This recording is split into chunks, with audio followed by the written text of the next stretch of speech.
Hey folks, welcome back. I'm at Main Street Bookends in Warner, and with me today is Bruce Treat from the New Hampshire Maple Producers Association. He's the treasurer, and we're going to talk sap, and not saps like me. We're talking tree sap. Well, there's lots of it in New Hampshire. Last year, what did we end up doing last year for production? Oh, that's a pretty good question. Of course, we have production in gallons of syrup and not in gallons of sap, Right. but probably over 150,000 gallons. Wow. Yeah. How's this year looking?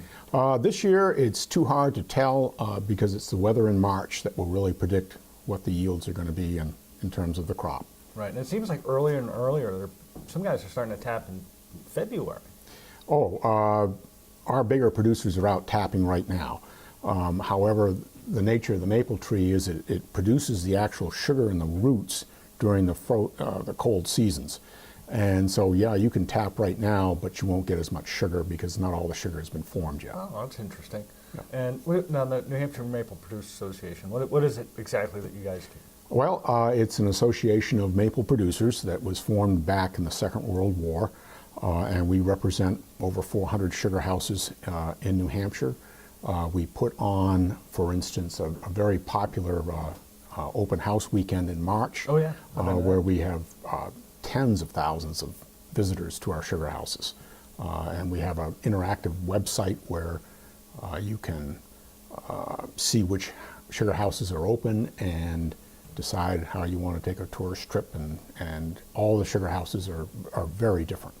Yeah, my wife and I, we do, the Warner one, because Yes. there's a number of places in town here where you can just boop, boop, boop, do the circuit and Correct. bulk up, and it's that time of year where cabin fever is struck and you're dying to get out. And What most people don't understand, Sean, is that maple production in North America peaked prior to the Civil War. really?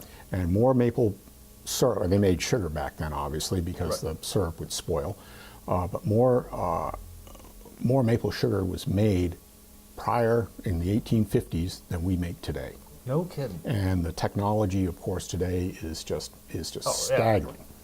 I mean, I see Staggering. some of these guys with the lines, and it actually sucks it out of the tree now, doesn't it? Some of these, what do they call those things? Well, we call it tubing, Yeah. and most of the bigger producers who have tubing, it's all hooked to a vacuum system, and it goes into a sugar house at some point. Probably the most amazing technology that we're using now, and even small producers use it, is reverse osmosis. Yep, I've heard of that. And we're reducing at least 75%. The reduction is now done electrically by reverse osmosis, which is fascinating. So typically everyone knows you boil 40 to 1, to make sap into syrup. However, now in any sugar house, I don't think anyone is boiling much more than 10 to 1. If you go into some of the big commercial sugar houses where they have the large RO units, they're probably boiling 3 to 1. No kidding. Right, so and it's very inexpensive to use reverse osmosis in comparison to wood-fired or oil-fired evaporation. I still find it amazing that we're making less than we did in 1850.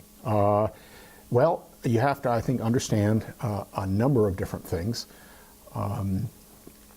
First off, back certainly prior to the Civil War, maple sugar was a necessity.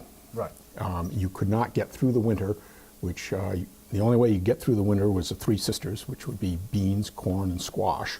And if you want to try to eat those unsweetened, it'd be a long winter. So they were very fastidious about producing maple sugar in order to do that, which is something they learned from the Native Americans along with the Three Sisters.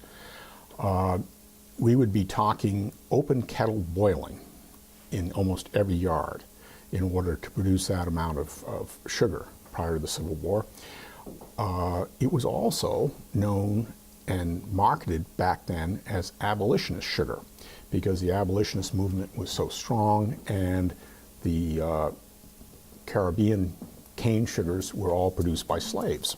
And it wasn't until the 1870s, which would be after the Civil War, when steam power was then in vogue and widely used, that the price of cane sugar dropped below the price of maple sugar. And ever since then, maple sugar has been on the decline as far as the use in comparison to other sweeteners. Interesting. Well, Bruce, thank you very much. Thanks for coming by. We'll Yep. have to have you back on again at some point, and maybe next time you bring a sample. Great. Thank you.